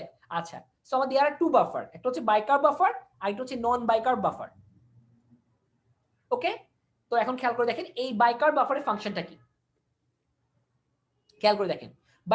বাইকার্ব বাফারের ফাংশনটা হচ্ছে যে আমি একটু এইটার দিকে তাকাই, ঠান্ডা মাথায় গল্প না করে সবাই 100% কনসেন্ট্রেশন দিয়ে এখন একটু দেখবেন, এই এখন থেকে শুরু করে ক্লাসের শেষ পর্যন্ত এখন 100% কনসেন্ট্রেশন দিবেন, ওকে। এখন আর অন্য কোনো চিন্তা ভাবনা না, শুধু কনসেন্ট্রেশন, জাস্ট 15টা মেশিন নিব আমি। খেয়াল করে দেখেন, প্রথম জিনিসটা দেখেন, this is the carbonic acid, this is the carbonic acid, okay. Carbonic acid ভাঙলে কি ফর্মেশন হয়, bicarbonate and the H+ ion. এবং মনে রাখতে হবে এই যে রিঅ্যাকশনটা, এই রিঅ্যাকশনটাকে আমরা বলি বাই ডিরেকশনাল রিঅ্যাকশন, অর্থাৎ উভমুখী বিক্রিয়া। তাহলে এই বিক্রিয়াটা কি করে, আবার উভমুখী বিক্রিয়া হিসেবে কাজ করে। তাহলে আমার বাইকার্বনেট ভেঙে যেমন কার্বনিক অ্যাসিড ভেঙে যেমন বাইকার্বনেট এবং H+ আয়ন প্রদান করে, ঠিক একইভাবে H+ এবং বাইকার্বনেট বিক্রিয়া করে আমার কার্বনিক অ্যাসিড তৈরি করে। সো দিস ইজ দ্য কি রিঅ্যাকশন, উভমুখী বিক্রিয়া, বাই ডিরেকশনাল রিঅ্যাকশন, ওকে। এখন একটু খেয়াল করে দেখেন, আমি আগে বলেছি উভমুখী বিক্রিয়া, উভমুখী বিক্রিয়াটা কি অবস্থা, সামঞ্জস্য অবস্থা, আমরা বলি এটাকে ইকুইলিব্রিয়াম স্টেট। তার অর্থ হচ্ছে এই মুহূর্তে বিক্রিয়াটা স্ট্যাটিক হয়ে গেছে, তাহলে কোনো কার্বনিক অ্যাসিড ভাঙতেছে না, আবার কোনো কার্বনিক অ্যাসিড প্রোডাকশন হচ্ছে না। তাহলে আমি কি বললাম, আমার বডিতে নরমালি কি থাকে, এই জিনিসটা ইকুইলিব্রিয়াম স্টেটে থাকে। তার অর্থ হচ্ছে এই মুহূর্তে আমি যদি আমার সেলের দিকে তাকাই বা ব্লাডের দিকে তাকাই, আমি দেখবো বাইকার্বনেট কার্বনিক অ্যাসিড যা আছে ঠিক তাই আছে, কোনো কার্বনিক অ্যাসিড ভাঙতেছেও না, আবার কোনো কার্বনিক অ্যাসিড প্রোডাকশন হচ্ছে না। So it is the equilibrium state. এখন একটু দেখি আমরা কি করব। আমরা যে কাজটা করব, প্রথমে আমরা এই বিক্রিয়া থেকে বা এই সিস্টেম থেকে কিছু H+ রিমুভ করব। তাহলে কিছু H+ রিমুভ করব মানে আমি কিছু H+ কে ফেলে দিব, কিছু H+ কে ফেলে দিব। তাহলে কি হবে একটু দেখি, যদি আমি এই সিস্টেম থেকে কিছু পরিমাণ H+ কে ফেলে দিই তাহলে কি হবে, আমার H+ এর পরিমাণ কমে যাবে। তাহলে H+ এর পরিমাণ যদি কমে যায় তাহলে কিন্তু আর এখন বিক্রিয়াটা আর সামঞ্জস্য অবস্থায় নাই, বিকজ বাম পাশে H+ এর পরিমাণ কমে গেছে, আর বাম পাশে H+ এর পরিমাণ যদি কমে যায়, এটাকে পুনরায় ইকুইলিব্রিয়াম করার জন্য কি করতে হবে, কিছু পরিমাণ কার্বনিক অ্যাসিড ভেঙে যাবে। ভালোভাবে শুনেন, খুব ভালোভাবে, আবার বলতেছি, নরমাল অবস্থায় কি হয়, কার্বনিক অ্যাসিড ভেঙে বাইকার্বনেট এবং H+ আয়ন প্রদান করে, আবার কার্বনেট প্লাস H+ আয়ন বিক্রিয়া করে কার্বনিক অ্যাসিড প্রোডাক্ট তৈরি করে। So this is the bidirectional reaction.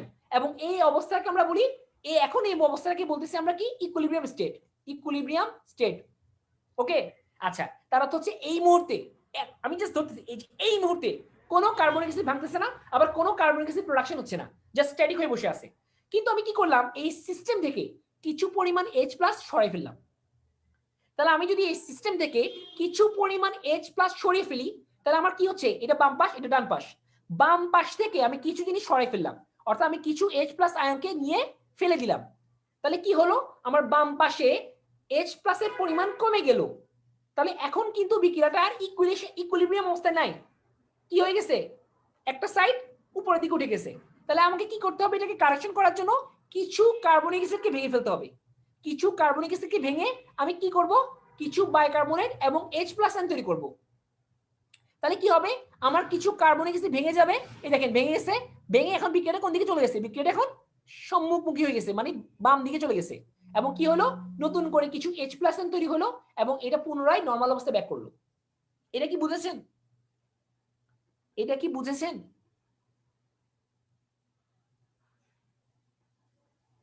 Clear তো না? তাহলে সিম্পল বিষয়, এটা হচ্ছে কার্বনিক অ্যাসিড। হ্যাঁ, আর এটা হচ্ছে বাইকার্বনেট প্লাস H প্লাস। আমি কি করলাম, H প্লাস নিয়ে ফেলে দিলাম। তাহলে আমি যদি H প্লাস নিয়ে ফেলে দিই, তখন এটা ইকুইলিব্রিয়াম ছিল, এখন কি হচ্ছে, ওই পাশে যে H কমে গেল না, এটা উপরের দিকে উঠে গেল। তাহলে আমি যদি পুনরায় এটাকে ইকুইলিব্রিয়াম করতে চাই, তাহলে কি করতে হবে, এখান থেকে কিছু জিনিস কমাইতে হবে। তাহলে কিভাবে কমাবো, আমি এটাকে ভেঙে ফেললাম, ভেঙে কি তৈরি করলাম, বাইকার্বনেট প্লাস H প্লাস। তাহলে কি হলো, H প্লাস আবার তৈরি হলো এবং এটা পুনরায় ইকুইলিব্রিয়াম স্টেট অর্জন করলো। তাহলে কি হলো, বিক্রিয়াটা সম্মুখমুখী হলো, বিক্রিয়াটা বাম দিকে চলে গেল। এই দেখেন বাম দিকে চলে গেছে, আমি বাম দিকে আঁকাইছি কিন্তু, দেখছেন? ওকে, ক্লিয়ার এবার? তাহলে আমার কি হলো, পুনরায় H প্লাস প্রোডাকশন হলো এবং H প্লাসের যে ঘাটতি ছিল, যেটা আপনি ফেলে দিয়েছেন, সেটা আবার পুনরায় চলে আসলো এবং H প্লাস কি হয়ে গেল, নরমাল হইলো। তাহলে আমি বুঝতেছি, আমি যদি H প্লাস যোগ করি তবুও কি হয়ে যাবে, H প্লাস নরমাল হয়ে যাবে। বাট মনে রাখতে হবে একটা নির্দিষ্ট মাত্রায়, আপনি এক গাদা H প্লাস ফেলে দিয়েছেন তাহলে কখনো হবে না, একটা পরিমাণ হইতে হবে, একটা মিনিমাম অ্যামাউন্ট হইতে হবে। মিনিমাম অ্যামাউন্ট পর্যন্ত বডি কম্পেনসেশন করতে পারে, এরপরে পারে না। ঠিক আছে? এখন ধরেন আমি কি করলাম, আমি H প্লাস ফেলাইলাম, H প্লাস যোগ করলাম। তাহলে আমি যদি H প্লাস যোগ করি, তাহলে আমি কি করলাম, বাম দিকে কিছু H প্লাস যোগ করলাম। তার অর্থ হচ্ছে এখন বাম দিকে H প্লাস এর পরিমাণ বেড়ে গেল। তাহলে বাম দিকে যদি H প্লাস এর পরিমাণ বেড়ে যায়, তাহলে বিক্রিয়াটা কি আর ইকুইলিব্রিয়াম আছে না, কারণ বাম দিকে বেড়ে গেছে, সো বাম দিক ভারী হয়ে গেছে। তাহলে বাম দিক থেকে যদি আমি হালকা করতে চাই, তাহলে কি করতে হবে, কিছু বামের জিনিসকে ডানে পাঠাতে হবে। তার অর্থ হচ্ছে কিছু কার্বনেট, বাইকার্বনেট এবং কিছু H প্লাস বিক্রিয়া করে কি প্রোডাকশন করবে, কার্বনিক অ্যাসিড প্রোডাকশন করবে। তাহলে পুনরায় কি হবে, যে এক্সেস পরিমাণ H প্লাস তৈরি হয়েছিল, সেগুলা কার্বনেটের সঙ্গে বিক্রিয়া করে পুনরায় কার্বনিক অ্যাসিড প্রোডাকশন করবে এবং আবার পুনরায় কি হবে, ইকুইলিব্রিয়াম স্টেট অর্জিত হবে। সো বিক্রিয়াটা কোন দিকে যাবে, বিপরীতমুখী, মানে পশ্চাৎ দিকে হবে। ক্লিয়ার এবার? So this is the function of buffer. Okay, so buffer কি, বাফার হচ্ছে এমন একটা সাবস্টেন্স যেখানে যদি আপনি অল্প পরিমাণ H প্লাস যোগ করেন তবুও সেটাকে নরমাল হবে, আবার যদি সেখান থেকে কিছু পরিমাণ H প্লাস সরায় আনেন তবুও সিস্টেম নরমাল থাকবে। ইট is the power of buffer. But মনে রাখতে হবে একটা নির্দিষ্ট লিমিট। আমি ইচ্ছা করলে 100 মন H প্লাস সরাইতে পারবো না, একটা নির্দিষ্ট লিমিটে সরাইতে হবে, কারণ বডির একটা পাওয়ার আছে, বডির একটা ক্ষমতা আছে, সে কতটুকু পর্যন্ত ইকুইলিব্রিয়াম করতে পারে। হাই, আপনি যদি অনেক H প্লাস সরাই ফেলেন অথবা অনেক H প্লাস যোগ করেন, তাহলে বডি কখনো এটাকে কম্পেনসেশন করতে পারবে না। তখনই কি তৈরি হবে, অ্যাসিডোসিস অর অ্যালকালোসিস, এবং তখন পেশেন্ট বিভিন্ন প্রবলেম নিয়ে আপনার কাছে আসবে।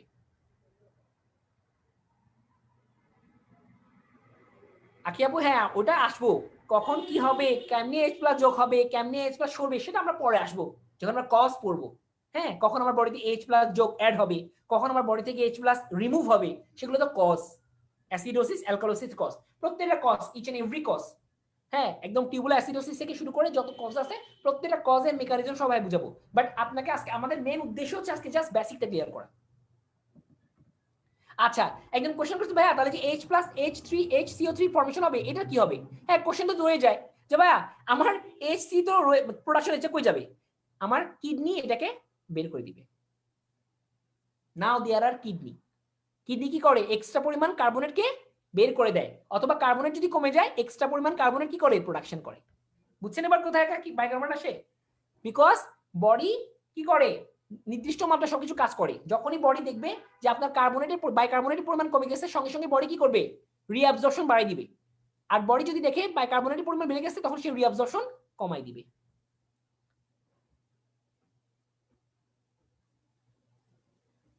হ্যাঁ, এটি করে নেন, এটা এটা হবে HCO3 না, ঠিক করে নেন। ওকে, আমি H2 লিখে ফেলছি না, ঠিক, এটা ঠিক করে নেন সবাই, এটা H হবে, আমি খেয়াল করিনি। ওকে ওকে, ঠিক আছে, এখন না ঠিক করে দিছি ভাই।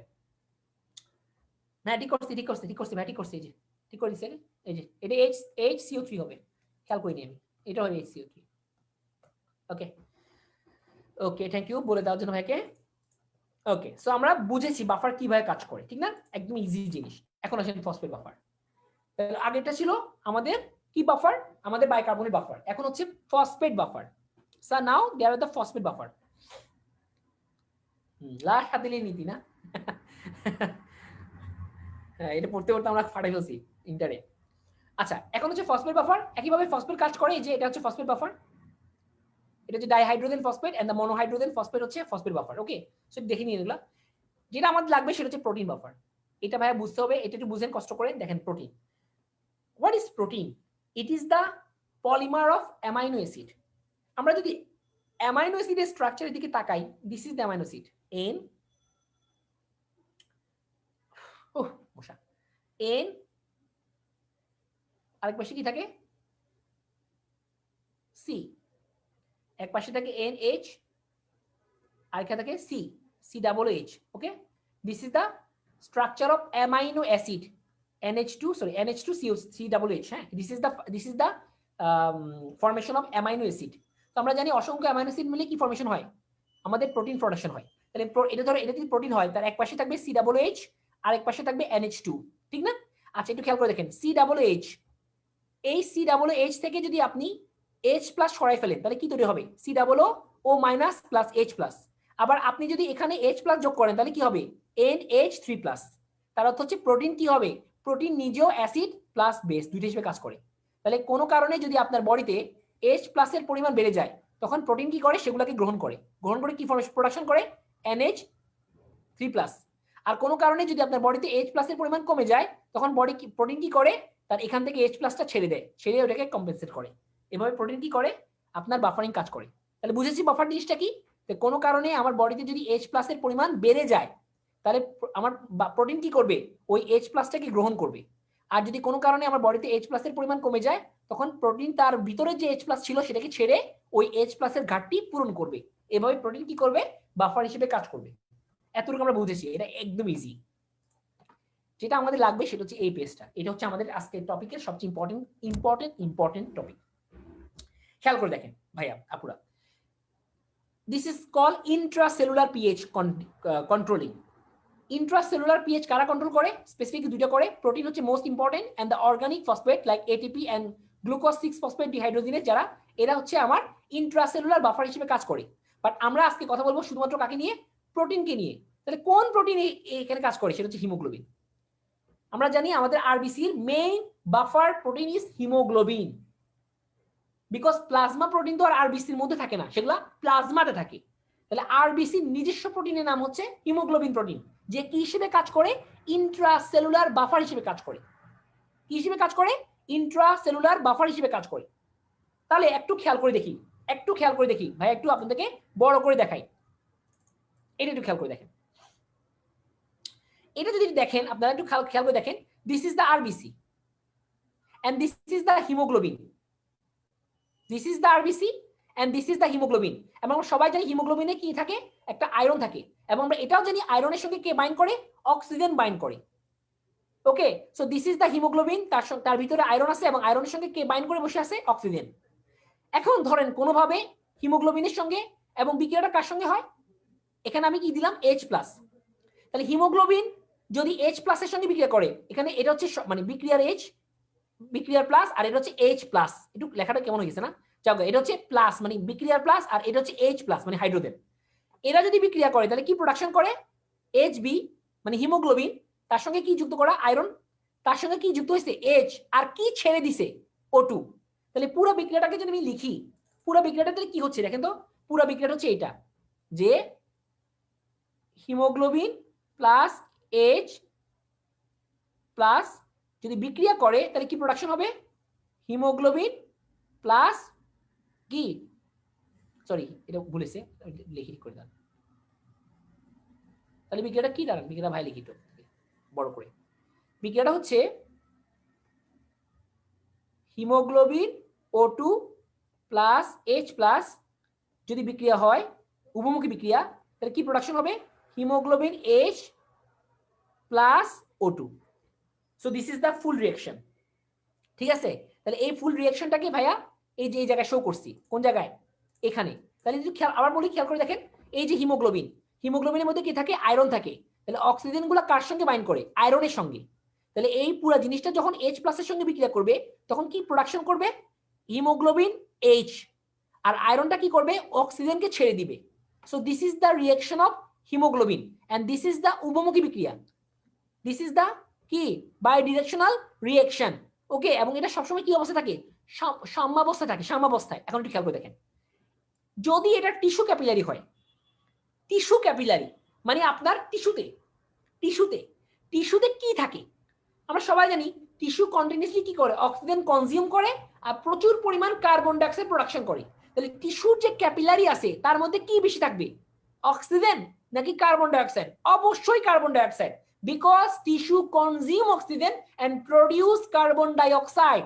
তাহলে টিস্যুর যে ক্যাপিলারি আছে তার মধ্যে থাকবে প্রচুর পরিমাণ কার্বন ডাইঅক্সাইড আর খুবই কম পরিমাণ অক্সিজেন। তাহলে একটু চিন্তা করে দেখি, এই যে এত পরিমাণ কার্বন ডাইঅক্সাইড ব্লাডের প্লাজমাতে ঘুরে বেড়াচ্ছে, সেটা কি ইজিলি আরবিসির প্লাজমা মেমব্রেন ক্রস করতে পারবে না? অবশ্যই পারবে। আমরা সবাই জানি carbon dioxide is a lipid soluble substance এবং এরা সব সময় প্লাজমা মেমব্রেন ক্রস করতে পারে। তাহলে কি হবে, এই excessive carbon dioxide plasma membrane cross করে কই চলে যাবে? আরবিসির ভিতরে। এবং আরবিসির মধ্যে প্রচুর পরিমাণ ওয়াটার থাকে, তখন কার্বন ডাইঅক্সাইড কি করবে? আরবিসির ওয়াটারের সঙ্গে বিক্রিয়া করবে, কি প্রোডাকশন করবে? Carbonic acid. এই কার্বনিক অ্যাসিড ভেঙে যাবে, কি তৈরি করবে? Bicarbonate plus H+। ওকে, তাহলে কি হচ্ছে? এটা তো আগে থেকে ছিল না, এটা সাম্যাবস্থায় ছিল। এখন আপনি কি যোগ করছেন? এক্সেসিভলি কি যোগ করছেন? H+ যোগ করছেন। তাহলে আপনি কোন দিকে যোগ করছেন? ডান দিকে। তাহলে আমি যদি ডান দিকে যুক্ত করি, তাহলে লাশ সাথে নীতি অনুসারে বিক্রিয়াটা কোন দিকে অগ্রসর হবে? সম্মুখমুখী নাকি পশ্চাৎমুখী? আমরা সবাই জানি যদি আমি বিক্রিয়ক যোগ করি এটা সম্মুখ দিকে অগ্রসর হবে। সো দিস ইজ দ্য বিক্রিয়ক, দিস ইজ দ্য উৎপাদ। তাহলে আপনি কি করছেন? আপনি কিছু এক্সট্রা বিক্রিয়ক যোগ করছেন, এই যে এক্সট্রা বিক্রিয়ক। এই বিক্রিয়ক যখন আপনি যোগ করছেন তাহলে বিক্রিয়াটা কোন দিকে অগ্রসর হয়েছে? সম্মুখ মুখে। তাহলে কি প্রোডাকশন করবে? Haemoglobin H plus oxygen. তাহলে কি হলো? যে অক্সিজেন গুলো হিমোগ্লোবিনের সঙ্গে অ্যাটাচ করা ছিল সেগুলো ছেড়ে দিল, ছেড়ে কি হলো? হিমোগ্লোবিন H ফর্মেশন করলো এবং অক্সিজেন গুলো সেল থেকে বের হয়ে গেল, because oxygen also a lipid soluble substance. তাহলে কি করলো? আরবিসি কি করলো? আরবিসি টিস্যু ক্যাপিলারিতে গিয়ে সেখান থেকে অক্সিজেন গ্রহণ করলো এবং তার যে অক্সিজেন সেখান থেকে কার্বন ডাইঅক্সাইড গ্রহণ করলো এবং সে যে অক্সিজেন গুলোকে নিয়ে আসছিল সেই অক্সিজেন গুলোকে ছেড়ে দিল এবং এই অক্সিজেন গুলো কি করবে? পুনরায় টিস্যুতে গিয়ে প্রবেশ করবে, এর পুনরায় বিক্রিয়া হবে, পুনরায় কার্বন ডাইঅক্সাইড বিক্রিয়া করবে। কাহিনী বুঝছেন? তাহলে পুরো জিনিসটা আবার বুঝে ট্রাই করেন। একটা আরবিসি কোথেকে আসছে? লাং থেকে আসছে। লাং থেকে সে কি নিয়ে আসছে? অক্সিজেন নিয়ে আসছে। সে অক্সিজেন গুলো কার সঙ্গে বাউন্ড করা? হিমোগ্লোবিনের সঙ্গে। তাহলে বিক্রিয়াটা কি? এই অবস্থায় আছে, ইকুইলিব্রিয়াম স্টেট, কোনো দিকে যাচ্ছে না, কোনো দিকে আগাচ্ছেও না। এখন আসেন, সে কোথায় আসছে? টিস্যু ক্যাপিলারিতে। সেখানে কি বেশি? Carbon dioxide. কোথেকে আসছে? টিস্যু থেকে। কি কম? অক্সিজেন। কেন? কারণ টিস্যু সব অক্সিজেন কনজিউম করে ফেলছে।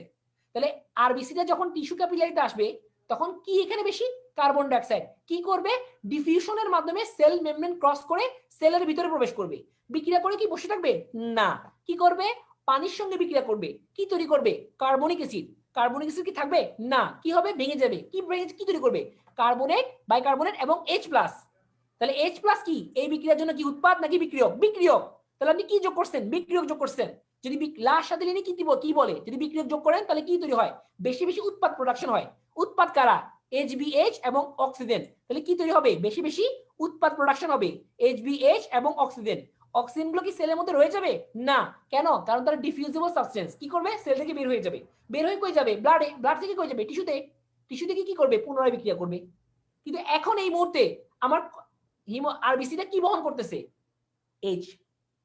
ভাইয়া ওই যে বাইকার্বনেট প্রোডাকশন হচ্ছে এগুলো কি করবে? কিচ্ছু করবে না, বাইকার্বনেট সেল থেকে বের হয়ে যাবে। এমনি এমনি কখনো সেল থেকে কোনো কিছু বের হতে পারে না? বের হয় না। তাহলে আদান প্রদান হবে, মাইনাসের বদলে কি আদান প্রদান হয়? মাইনাস আদান প্রদান হয়। যেহেতু একটা মাইনাস বের হবে তার বদলে কি লাগবে? একটা মাইনাস লাগবে। তাহলে একটা বাইকার্বনেট বের হয়ে যাবে, তার বিনিময়ে একটা ক্লোরাইড সেলের মধ্যে প্রবেশ করবে। This is called chloride shift. Okay, now এবার আরবিসিটা ঘুরে ঘুরে ঘুরে শেষ পর্যন্ত হয়ে গেছে লাং ক্যাপিলারিতে।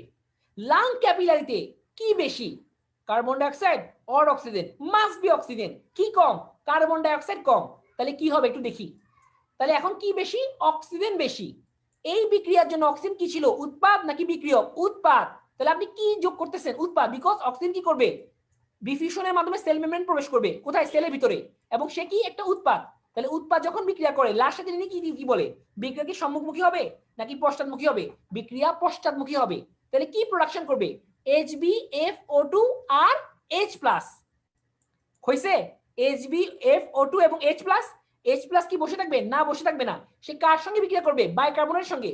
বাইকার্বনেট কোথেকে আসবে? ওই যে বাইকার্বনেট সেল থেকে বের হয়ে গেছিল তারা পুনরায় সেলে প্রবেশ করবে। এমনি এমনি না, সে একটা ক্লোরাইড ত্যাগ করবে। নাও अगेन ক্লোরাইড শিফট। তাহলে H+ এবং বাইকার্বনেট পুনরায় বিক্রিয়া করে কি তৈরি করবে? Carbonic acid. কার্বনিক অ্যাসিড থাকবে না, ভেঙে কি তৈরি করবে? কার্বন ডাইঅক্সাইড এবং ওয়াটার। ওয়াটার কার অংশ? সেলের অংশ। সেলে রয়ে যাবে।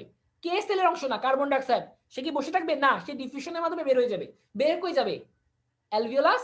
অ্যালভিওলাস থেকে ট্রাকিয়া, ট্রাকিয়া থেকে environment. So this is the haemoglobin dissociation mechanism. আমরা সেটা যাচ্ছি না, যেটা ফিজিওলজি পড়াবো তখন ডিজিজ পড়াবো। What is the haemoglobin dissociation curve সেটা দরকার নাই। আপনি যদি এটা বুঝে থাকেন তাহলে হিমোগ্লোবিন ডিসোসিয়েশন কার্ভ আপনার খতম। বুঝছেন কিনা বলেন?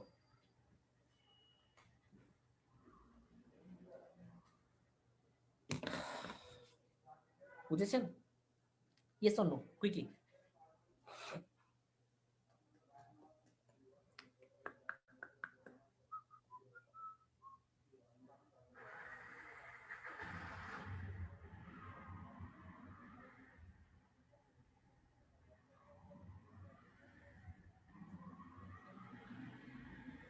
ওকে, আচ্ছা ঠিক আছে, তাহলে আজকে এই পর্যন্ত রাখি আমরা। নেক্সট ক্লাসে আমাদের তাহলে বাফার এসি পেজ শেষ। নেক্সট ক্লাসে আমরা শুরু করব physiological mechanism of the controlling CO2 and the bicarbonate, and this is the most important class of this course or this little course. Okay, whatever session, course না session. Okay, যাই হোক, তাহলে আমাদের আশা করি ক্লিয়ার হয়ে গেছে বিষয়গুলো আপনাদের, যদি আশা করি আপনারা বুঝে থাকেন। লাস্টে ছোট্ট পার্টটুকু কোনটা আপু? লাংসে অক্সিজেন কেন ঢুকবে? লাংস থেকে অক্সিজেন আসবে। আমরা যখন ইনহেলেশন করি কি ঢুকাই? অক্সিজেন ঢুকাই। কি ত্যাগ করি? Carbon dioxide. তাহলে লাংসের ক্যাপিলারিতে কি বেশি থাকবে? অক্সিজেন। আর টিস্যু ক্যাপিলারিতে কি বেশি থাকবে? Carbon dioxide. ক্লিয়ার? লাংসের মেকানিজমটা সিম্পল। লাংসের ক্যাপিলারিতে কি বেশি? কার্বন ডাইঅক্সাইড আর অক্সিজেন? অবশ্যই অক্সিজেন বেশি, বিকজ আমরা ইনহেলেশনের মাধ্যমে কি গ্রহণ করি? অক্সিজেন। তাহলে লাংসের ক্যাপিলারিতে কি বেশি? অক্সিজেন বেশি। তাহলে অক্সিজেন গুলো কি করবে? পুনরায় ডিফিউশনের মাধ্যমে সেল মেমব্রেন প্রবেশ করবে। কিন্তু অক্সিজেন এই রিঅ্যাকশনটার জন্য কি উৎপাদ নাকি বিক্রিয়ক? অবশ্যই উৎপাদ। তাহলে আমরা কি বলি যদি উৎপাদ যোগ করি? লার সাথে লিনিয়ে কি বলে? কি তৈরি হবে? বেশি বেশি বিক্রিয়ক তৈরি হবে। তাহলে বিক্রিয়ক কি ছিল? HbFO2 এবং H+। তাহলে কি বেশি তৈরি হবে? H+ তৈরি হবে। এই H+ গুলো কার সঙ্গে বিক্রিয়া করবে? বাইকার্বনেটের সঙ্গে। কিন্তু বাইকার্বনেটটা কোথা থেকে আসবে? প্লাজমা থেকে প্রবেশ করবে। তার বিনিময়ে কি হবে? একটা ক্লোরাইড বের হয়ে যাবে, আবার পুনরায় ক্লোরাইড শিফট। H+ এবং HCO3 বিক্রিয়া করে কি তৈরি করবে? Carbonic acid. ভেঙে কি তৈরি করবে? কার্বন ডাইঅক্সাইড এবং ওয়াটার। ওয়াটার কার অংশ? ব্লাডের অংশ বা আরবিসির অংশ রয়ে যাবে। কে আরবিসির অংশ না, CO2। এবং সে কি করতে পারে? ডিফিউশনের মাধ্যমে বের হয়ে যেতে পারে। সেই ডিফিউশনের মাধ্যমে বের হয়ে যাবে। বের হয়ে কোথায় যাবে? পুনরায় ব্লাড ক্যাপিলারিতে। কোন ক্যাপিলারি? লাংসের ক্যাপিলারি। সেখান থেকে কোথায় যাবে? অ্যালভিওলাসে। সেখান থেকে কোথায় যাবে? ব্রঙ্কাসে। ব্রঙ্কিউল, ব্রঙ্কাস, ট্রাকিয়া, দেন এনভায়রনমেন্ট। আশা করি বুঝতে পারছেন। আবার বলতেছি, একটা ক্লাস মিস করছেন, পুরো একটা ক্লাস যদি মিস করেন তাহলে পরে ক্লাসগুলো দেখেন না। এটা হচ্ছে মেন কথা। কারণ ক্লাস মিস করলে কি হবে জানেন? আমি আগেই বলেছি যে আমি অনেক সিকোয়েন্স, আমি টোটাল 5টা ভাগে ভাগ করছি এবং প্রত্যেকটাকে আমি এমনভাবে ভাগ, আমার অনেক টাইম লাগে একটা লেকচার তৈরি করতে, বিকজ জিনিসটা এমন না যে আমি দেখে বানাচ্ছি, বিকজ মাল্টিপল সাইড, আমি 4 থেকে 5টা সাইড দেখছি। তো এখান থেকে আমি এটা নিই, এখানে এটা ভালো বুঝাইছি, এটাকে আমি এভাবে আনি। So there are lot of time okay আমাকে কনজিউম করতে হয় একটা লেকচার বানাইতে, আসলে অনেক ঝামেলাপূর্ণ এবং খুবই মাঝে বিরক্ত লাগে। সো জিনিসটা হচ্ছে আমি 5টা ভাগে ভাগ করছি। একটা হচ্ছে বেসিক পার্ট, এরপরটা হচ্ছে ফিজিওলজিক্যাল পার্ট, যেটা আপনাকে জানতেই হবে। এরপরে গিয়ে আমরা একদিন পড়বো অ্যাসিডোসিস, একদিন পড়বো অ্যালকালোসিস, তারপর পড়বো compensation mechanism. So there 5 class. এবং আপনি যদি 5টা ক্লাস ধরে ধরে ধরে ধরে ধরে ধরে আগান, দেখবেন একটা সময় গিয়ে আপনি পুরো সিকোয়েন্সটা কেন হচ্ছে, কোন মেকানিজমে কি বাড়তেছে, কোন মেকানিজমে কি কমতেছে, কখন আপনি কি বলতেছেন, সব আপনি বুঝবেন। বাট সেটার জন্য আপনাকে খুবই কনসিস্টেন্স হইতে হবে এবং পারসিস্টেন্ট ভাবে ক্লাসগুলো করতে হবে। বাকিটা হচ্ছে আপনার উপর, আমার কিছু করার নাই। ওকে, বাকিটা হচ্ছে আপনার উপর যে আপনি কিভাবে এই সময়টাকে কাজে লাগাবেন। ওকে, সো ইনশাল্লাহ আমি টাইম দিয়ে দিব ক্লাস, নেক্সট ক্লাসে আমার যেহেতু মার্কেট কোর্স থাকে, কোর্সগুলো সবগুলো টাইম ফিক্স করতে হয়। সো ইনশাল্লাহ আমি টাইম করে ক্লাস নিয়ে বলবো, আপনারা পড়ালেখা করতে থাকেন। ঠিক আছে? ওকে। আর লেকচার নোট আমি বলেছি আগে, লেকচার নোট আমরা দিব হচ্ছে সবগুলা ক্লাস শেষ হওয়ার পরে, বিকজ আমাকে সবগুলা ক্লাস নোট করে পিডিএফ করে আমি আপনাদের দিব, কোনো সমস্যা নেই, নিয়ে যান। ওকে, বাই বাই, আল্লাহ হাফেজ, আজকের মতো বিদায়।